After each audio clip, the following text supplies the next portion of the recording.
BBC Sounds. Music, radio, podcasts. A North Yorkshire woman is embracing her inner Julia Roberts in Eat, Pray, Love by deciding to leave it all behind and go on a similar journey. Kirsty Bortoft uprooted her life and her 3 sons and moved to moved to a remote mountainous region of Spain to learn from monks there. Seriously. Now back home in North Yorkshire, she's using her experiences to help people by passing on her teachings to others. I've been catching up with Kirsty and finding all about her incredible story. You've got to have a listen to this. Good afternoon, Scott. It is lovely to have you on BBC Radio Tees. Hey, listen, tell us more about why you chose to move away to Spain. It all started by hitting a dark place, to be honest. I ended up suffering intensely with anxiety and panic attacks, and the doctor was amazing, but I knew I didn't have a disease, and I didn't really want to go down the route of taking medication, but at that point I was desperate. The doctor basically said, all we've got is these drugs for you to take, but I knew that ultimately that was an elastoplast, and it was my head I needed to sort, because the conversations I used to have in my head about myself, I actually think now I would probably get arrested if you could have heard it. It was so violent. It was so negative and constantly putting myself down and feeling like I wasn't worthy. It spiraled into me feeling out of control. And it was at that point I just thought there's got to be more to life. And I guess maybe there was a little flicker of something in my heart that knew, I didn't know what, but knew that it didn't have to be that way. And so back then, pre the internet, it was all about going to the library and picking up books and starting to read things. And, remember those library things? Remember those days? Those buildings? I know, quite miss the library card. Anyway, I started doing any course that I could get my hands on, sort of NCT live courses, and then I started training as a life coach. And then some Shire monks turned up in my life, who are a set of monks around the world who have dedicated their life to consciousness and the awakening of their spiritual path and teaching that through meditation.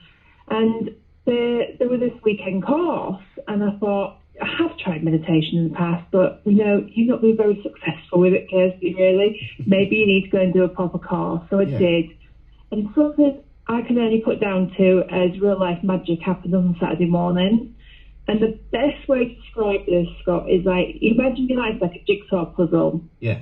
And there's this one piece that you just can't find its way home. And on the Saturday morning, it just went ka-chunk.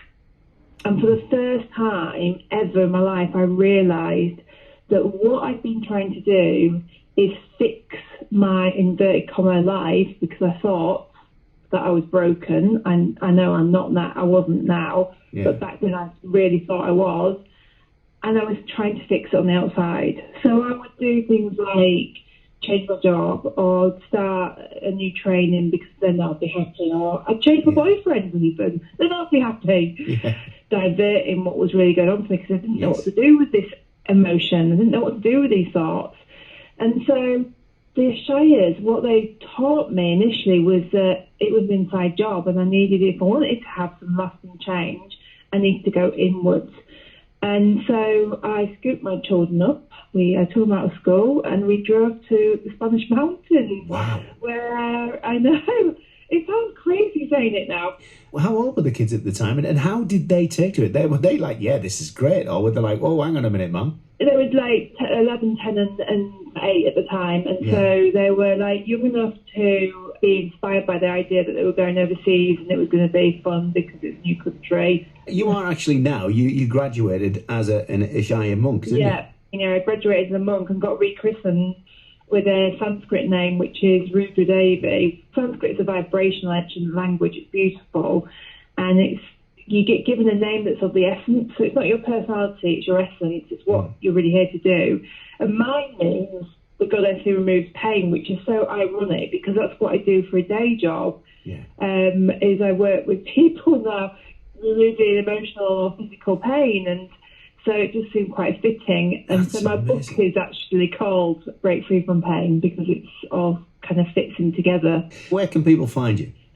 Well, I think the first thing I would invite people to do is I've got a brand new free course on my website, which is kirsty-bortoft.com. And this course is about reducing stress and increasing freedom. You can find me on LinkedIn, Facebook, Instagram, the usuals.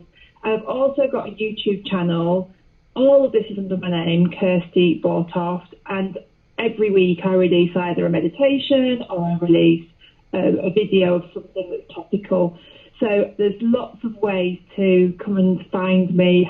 Ask me any questions. I try and answer everything I possibly can. So yeah, social medias or the website is the best place to find me.